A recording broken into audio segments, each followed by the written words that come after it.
morning, everyone, and welcome to the PivotBoss pre-market video for Wednesday, August 13th, 2025. I am Frank Ochoa, aka PivotBoss. Happy hump day, everyone. Here's a look at the daily time frame of the ES. The previous session, nice move. Initially, we were looking for a failed new low here, and then a push for an outside day up, and perhaps a stop run day as well. We almost got every single one of those components. We just barely missed the low. Additionally, we were looking for 80 points of range at the very least, up to 100 points.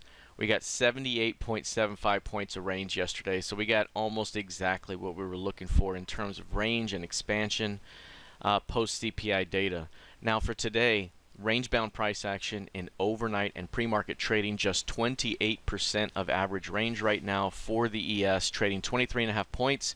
It's been averaging about 83 on a 10-day basis and 67.5 on a 5-day basis. Today could be mostly digestive with an upward bias as the market awaits PPI and core PPI data prior to the RTH open Thursday morning. So Thursday could provide the next major dose of volatility similar to Tuesday's action. Similarly, Friday could also provide additional volatility with regards to economic data as retail sales and core retail sales are released. So for right now, uptrending market in the very near term and the longer term as well. But we have reached new all-time highs above that pivot high, and that's one thing we talked about a couple of Thursdays ago when that happened. There, the expectation was that's a day one high, but let's not get too overly bearish here because we may pull back and come back to retest that high before the next opportunity to sell it occurs. So do we get a rejection up here on PPI and core PPI data or sometime this week, or do we continue to see a stretch to the upside? Until proven otherwise, we're still stretching to the upside until we find that next major rejection. Do we get that day over the next couple of days, or do we keep stretching? As of right now, all signs point to more upside until proven otherwise. Looking at the NQ, similar price action here, 24% of average range right now, so narrow range of price action, and that's to be expected. Yesterday afternoon in our trading room, what we were looking for was for price to have more of a digestive day here today, perhaps a fade after trend day and bounce and hold as the market awaits PPI data on Thursday. We're seeing already some of that play out. We could continue to see back and forth action today. It would not be surprising to see price drop and take out the overnight lows, and if so, bulls pick it back up and take it back to overnight highs, and we trade in a range with an upward bias. So fade the edges with an upward bias until proven otherwise. Now, looking at crude oil, this one here down 0.5% at the moment. This one's trading 42% of average range and hit a new low today. That new low comes in at 62.54, and we really haven't seen the ability here to recover the previous month's low, recover 64s, and we haven't really seen a strong low, a strong daily chart low.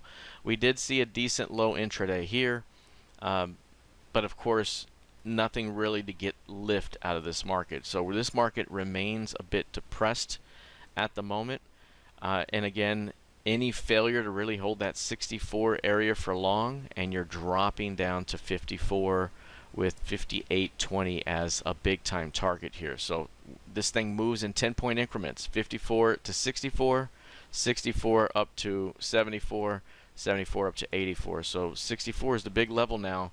If it's going to fail to recover that level soon, perhaps we're headed a bit lower. 58.20 would be the next key level there as a naked FOMC from May 7th. All right, looking at gold futures. Now, gold has been one of our favorites in terms of overall strength here lately. Just tremendous bullish price action.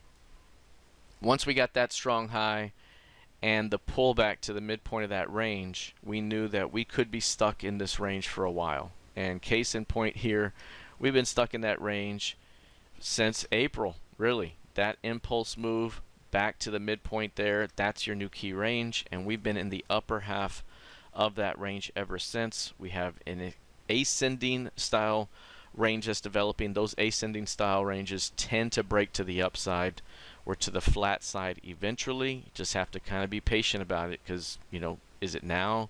Is it later? When does it come? We continue to see reactions and rejections of prices above 34.50 into 3500. At some point, the expectation is we get a massive breakout, but right now we're not seeing it. So do we get another rotation down, perhaps in the VWAP? If we do get a test into that key range low and into value there, that will be a tremendous buying opportunity back up. So not sure how much pullback we get. The pullbacks have been very limited, and then we're going right back to retest prices above 34.50. So we're still range bound here, but building significant energy.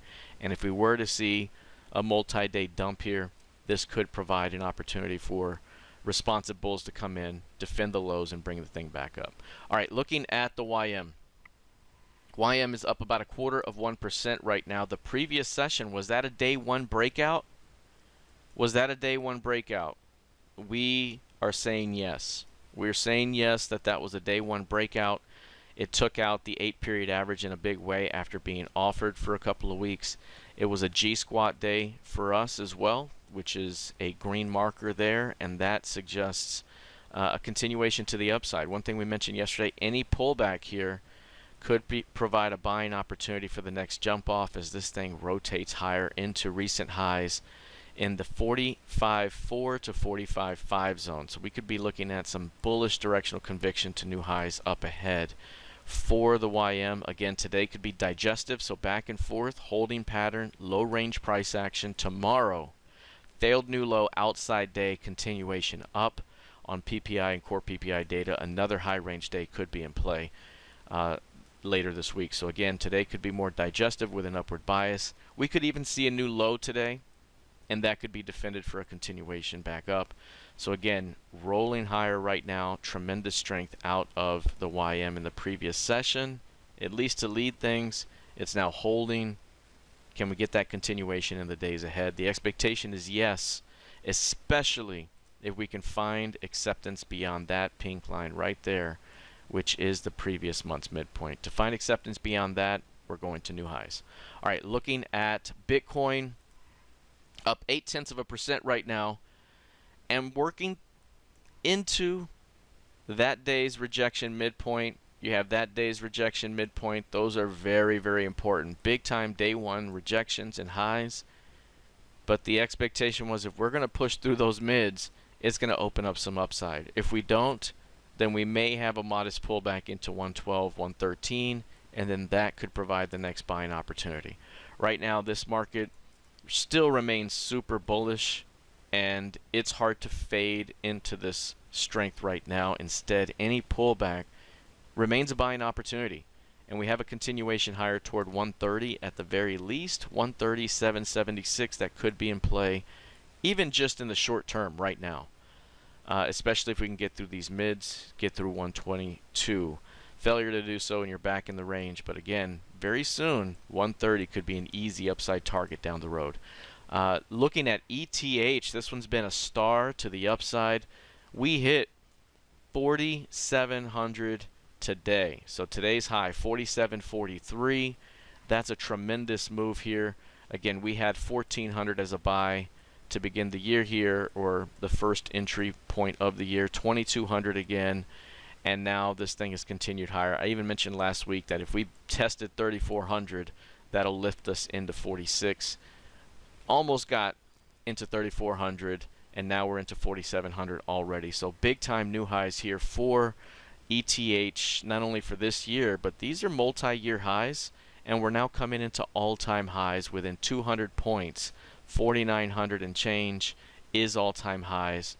We have targets as high as 5,200 now for ETH. Any pullback into 4,000 could provide a move into 5,200 now, and that's what we're looking for the next short-term opportunity, similar to the 3,400 opportunity here. Although we didn't quite get there, missed it by 100, this could provide the next short-term opportunity in ETH. So just blasting off with a ton of strength behind it. Any pullback remains a buying opportunity until proven otherwise. All right, that is it for now. We'll see how this plays out here heading into the new day of trading. Good luck, trade well, and I'll see you in the trading room. Take care.